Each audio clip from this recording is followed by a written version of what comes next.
Gowri's cook ട്യൂബിലേക്ക് എല്ലാവർക്കും സ്വാഗതം. ഇന്ന് കണ്ണനയില പുളി മുളകിട്ട് വയ്ക്കുന്നത് എങ്ങനെയാണെന്ന് നോക്കാം. വീഡിയോ കാണാം. ഇതാ നമ്മുടെ കണ്ണനയില. ഓരോ സ്ഥലത്തും ഓരോ പേരുകളായിരിക്കാം.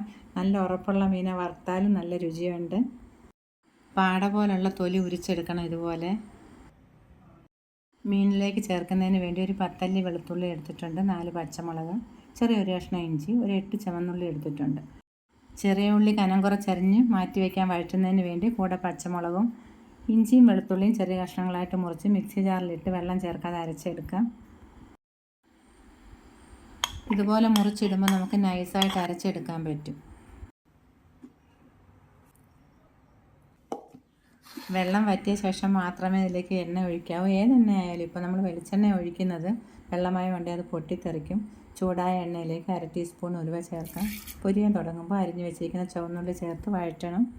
ഇപ്പോൾ തീ കൂട്ടി തന്നെയാണ് വെച്ചിരിക്കുന്നത്. പകുതി വാടുന്നവരെ തീ അതേപോലെ വയ്ക്കുക. അതിന് ശേഷം മീഡിയം ഫ്ലെയിം ആക്കണം.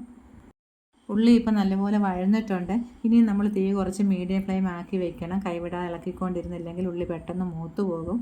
ഇളക്കി വെച്ചിരിക്കുന്ന പച്ചമുളകും കൂടി ഇപ്പോൾ ഇതിൻ്റെ കൂടെ ചേർക്കാം.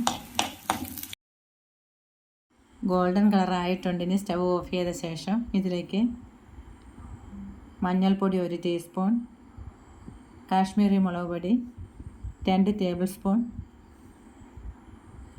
ഇതെല്ലാം കൂടെ നല്ലപോലെ ഒന്ന് ഇളക്കി യോജിപ്പിക്കണം, പച്ചമണം പോകുന്നത് വരെ. ചട്ടിക്ക് നല്ല ചൂടുള്ളതുകൊണ്ട് ഇതിൽ തന്നെ കിടന്ന് മൂത്തോളും. ഇനി 1 കപ്പ് തിളച്ച വെള്ളം ഒഴിക്കുന്നത്. പെട്ടെന്ന് തിളച്ച് കിട്ടുകയും ചെയ്യും. കഴുകിയ ശേഷം കുതിർത്ത് വെച്ചിരിക്കുന്ന കുടംപുളി ഇതിലേക്ക് ചേർക്കുന്നത്. പുളി നമ്മുടെ ആവശ്യാനുസരണം ചേർക്കാം. ഇതിപ്പോൾ നല്ല പുളിയുള്ള പുളി തന്നെയാണ്. കല്ലുപ്പ് 1/2 ടേബിൾ സ്പൂൺ, ഇല്ലെങ്കിൽ പൊടിയുപ്പ് ചേർക്കാം. ഇനി തീ കുറച്ച ശേഷം 10 മിനിറ്റ് ഒന്ന് അടച്ച് വയ്ക്കാം. കുറുകാൻ തുടങ്ങുമ്പോൾ നമുക്ക് മീൻ കഷ്ണങ്ങൾ പിറക്കിയിടാം.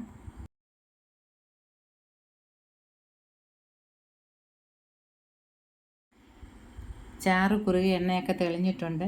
ഇപ്പോഴും നോക്കുമ്പോൾ ഉപ്പും പുളിയെല്ലാം പാകത്തിനുണ്ട്. മീൻ കഷ്ണങ്ങൾ ഇട്ട ശേഷം വെന്തിറക്കുന്ന സമയത്ത് ഉപ്പും പുളിയും പോരാന്നുണ്ടെങ്കിൽ അപ്പം ചേർക്കാം.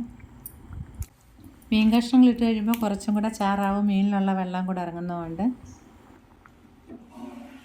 മീൻ കഷ്ണങ്ങൾ ഉടയായിരിക്കുന്നതിന് വേണ്ടി ഇങ്ങനെ ചുറ്റിച്ച് വയ്ക്കുന്നതാണ് നല്ലത്. എപ്പോഴും ഞാനത് പറയാറുമുണ്ട്.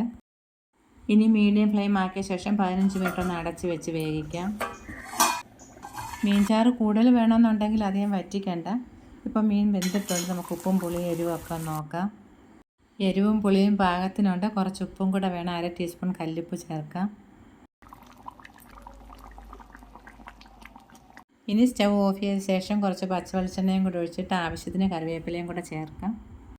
കൂട്ടാൻ വെച്ച ഉടനെ കഴിക്കരുത്. 1-2 മണിക്കൂറൊക്കെ കഴിഞ്ഞ് എരിവും പുളിയും ഉപ്പും ഒക്കെ നന്നായിട്ട് പിടിച്ച ശേഷം വേണം കഴിക്കേണ്ടുന്നത്. അപ്പോഴാണ് ശരിക്കുള്ള ടേസ്റ്റ് കിട്ടുന്നത്. മറ്റൊരു വീഡിയോയുമായി വീണ്ടും കാണാം. എല്ലാവർക്കും നന്ദി, നമസ്കാരം.